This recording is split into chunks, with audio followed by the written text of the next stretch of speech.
Hello everyone, আসসালামু আলাইকুম সবাইকে। আশা করি সবাই ভালো আছেন। একটা নতুন বিষয়ে কথা বলার জন্য আসলাম আপনাদের সামনে।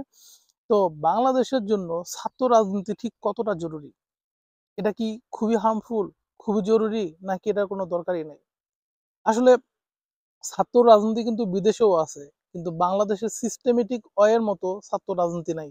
বিদেশে যেমন আমাদের যে ইউনিভার্সিটিগুলো, সেখানে আস্থা নামে স্টুডেন্ট ইউনিয়ন আছে। তারা কি করে? ছাত্রদের রাইটস নিয়ে কথা বলে, তারা ছাত্রদের ফ্যাসিলিটিস নিয়ে কথা বলে, এবং সেইখান থেকেই যারা পলিটিক্সের প্রতি খুবই মানে ইন্টারেস্টেড, তারা তাদের পড়াশোনা ঠিকঠাক মতো চালায় যায়। এগুলা হিউম্যান রাইটস নিয়ে কাজ করে, স্টুডেন্ট রাইটস নিয়ে কাজ করে। একটা সময় তারা তাদের অনার্স, ব্যাচেলর, মাস্টার্স, পিএইচডি সবকিছু শেষ করে, এবং প্যারালালি তারা কোনো না কোনো গ্রুপের সাথে, যে রিসার্চ গ্রুপ বা যে পলিটিক্যাল পার্টির সাথে তার ইন্টারেস্ট, সেখানে যুক্ত থাকে। এবং একটা সময় সে আস্তে আস্তে আহ, এই পরে পলিটিক্সে সে যেতে পারে। এবং এর কারণেই কিন্তু জার্মানিতে দেখা যায় যে মিনিস্ট্রিয়ামে যারা যারা আছে, মিনিস্টারগুলো বা এমপি গুলো, তারা ম্যাক্সিমামই তাদের পিএইচডি ধারী। তারা পিএইচডি ধারী, এবং কারণ তারা পড়াশোনাটা একইভাবে সিস্টেমে চালিয়ে গেছে। এরকম বাংলাদেশের মতো মাস পপুলেশনের মতো, লাইক যে স্টুডেন্ট পলিটিক্স সবাই করতে হবে, একটা নির্দিষ্ট কিছু বেনিফিটের জন্য সবাই করে, কিন্তু সবাই তো সেখান থেকে বেনিফিটেড হয় না।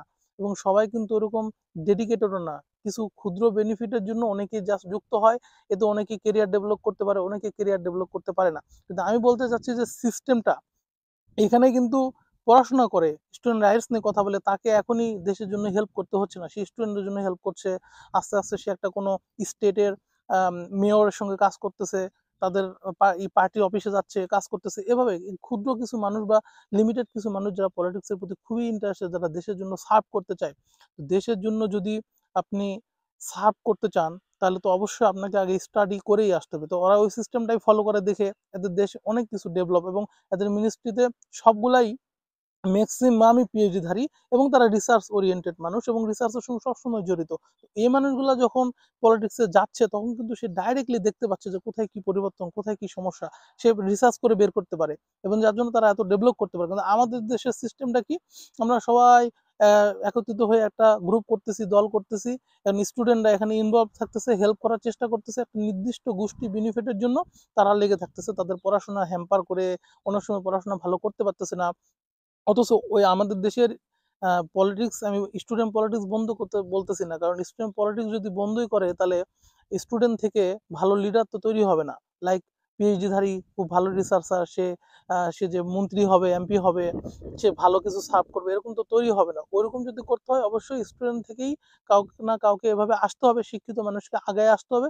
কিন্তু স্টুডেন্ট পলিটিক্সের যে সিস্টেমটা, আমি সেটার পার্থক্যটাই বললাম। যে বিদেশে কত সুন্দর সিস্টেম, এখানে আপনাকে স্টুডেন্ট ইউনিয়ন, আমাদের দেশেও তো থাকতে পারে স্টুডেন্ট ইউনিয়ন, স্টুডেন্টের রাইটস নিয়ে কথা বললো, তারা পড়াশোনাতে খুবই ফোকাস করলো, রিসার্চ নিয়ে ফোকাস করলো, কারোর সঙ্গে চামচামি তেলামি এগুলো না করে, সে তার মতো করে একটা নির্দিষ্ট পার্টির সঙ্গে, যে পার্টিতে সে আগ্রহী, সে পার্টিতে সে আগাইলো। দেন তারপরে আস্তে আস্তে তার পড়াশোনার পাশাপাশি, সবকিছুর পাশাপাশি সে এটাতে ইনভলভ থাকলো, এক সময় সে ওখান থেকে নমিনেটেড হবে। এটাও কিন্তু একটা সিস্টেম হতে পারে। এই সিস্টেমে যদি হয়, তাহলে কিন্তু আমাদের দেশ একটা সময় অনেক আগায় যাবে। অথচ এই সিস্টেমের কোনো কিছুই আমাদের দেশে নাই। বুয়েট একটা ইনিশিয়েশন নিয়েছিল যে তারা বন্ধ করবে, কিন্তু এই বন্ধ না করে যে এই সিস্টেমটাও করা যায়, হয় বন্ধ করতে হবে, না এই সিস্টেম করতে হবে। কারণ এভাবে সবাই একটা গ্রুপের সঙ্গে যুক্ত হয়ে থাকার চেষ্টা করে, নিজের কেরিয়ার, পড়াশোনা কিছু নাই, ওই মানুষটা পরে যায় কি ডেভেলপ করবে? অথচ এখানে কত সুন্দর সিস্টেম, যে আস্থা বা স্টুডেন্ট ইউনিয়ন, তারা তাদের পড়াশোনাটা সুন্দর করে করে যাচ্ছে, হিউম্যান রাইটস নিয়ে কথা বলতেছে, স্টুডেন্ট রাইটস নিয়ে কথা বলতেছে। একটা সময় যে তারা পরবর্তীতে তারা গ্রুপ বা কোনো পলিটিক্স পার্টির সঙ্গে যুক্ত হয়ে তারা পলিটিক্সেও আসতে পারতেছে, তারা কিন্তু রিসার্চও করতেছে। এই জন্য ম্যাক্সিমাম মিনিস্ট্রিতে দেখা গেছে এদের পিএইচডি ধারী মানুষ আছে। একজন পিএইচডি করা মানুষ, তার যে নলেজ হবে, তার যে ডিসিশন নেওয়ার যে একটা আহ, মানে সিদ্ধান্ত নেওয়ার যে একটা তার যে বুদ্ধিমত্তা থাকবে, এটা নর্মালি একটা ওরকম পিএইচডি ধারী ছাড়া এরকম খুবই কম থাকে। কারণ তারা তো, যারা পিএইচডি ধারী, তারা ডাটা ড্রাইভেন কাজ করবে। তারা ডেটা অ্যানালাইসিস করে, রিসার্চ করে বের করবে যে এটা কোন দিকে গেলে আমাদের আগালে ভালো হয়, কোন দিকে কি হয়। তারা এই জিনিসটাকে ফোকাস করতে পারবে। কিন্তু যারা এই জিনিসটা জানে না, তারা এই জিনিসটা করতে পারবে না। আমাদের দেশে এই প্রবলেমটাই হচ্ছে দেখে, যারা এলো নীতি নির্ধারক, তাদেরই অনেক নলেজ গ্যাপ রয়েছে। তারা ভালো মতো রিসার্চ না করে দু একজনের কথা শুনে রিসার্চ করে সেটা দিয়ে বলতেছে। এই পরিবর্তনটা কিন্তু আমাদের আসবে তখনই যখন আমাদের দেশের পলিটিক্যাল বা স্টুডেন্ট পলিটিক্সের সিস্টেমটা যদি আমরা এদের মতো করে ফলো করতে পারি, যে স্টুডেন্ট ইউনিয়ন থাকলো, সেখান থেকে কোনো একটা দলকে যদি কেউ সাপোর্ট করে, সে তার স্টাডি চালিয়ে গেল, সে হিউম্যান স্টুডেন্ট রাইটস নিয়ে কথা বললো, অনেক কিছু স্টুডেন্টের কোর্স নিয়ে কথা বললো, এগুলো নিয়ে করলো, দেন সেইখান থেকে একটা সময় সে ইনভলভ হলো, গুটি কয়েক মানুষ যার খুবই ডেডিকেশন আছে, সে দেশের জন্য মানুষের জন্য সার্ভ করতে চায়, তাহলে সে পাশাপাশি পড়াশোনার পাশাপাশি খুব ভালো করে সে কিন্তু সার্ভ করতে পারবে। তো এভাবে আমরা ভাবতে পারি, আমার কাছে মনে হয় এভাবে যদি আমাদের দেশে পরিবর্তনটা করা যেত, তাহলে নিঃসন্দেহে আমাদের দেশের সিস্টেমে অনেক কিছুই পরিবর্তন আসতো। আল্লাহ হাফেজ সবাইকে।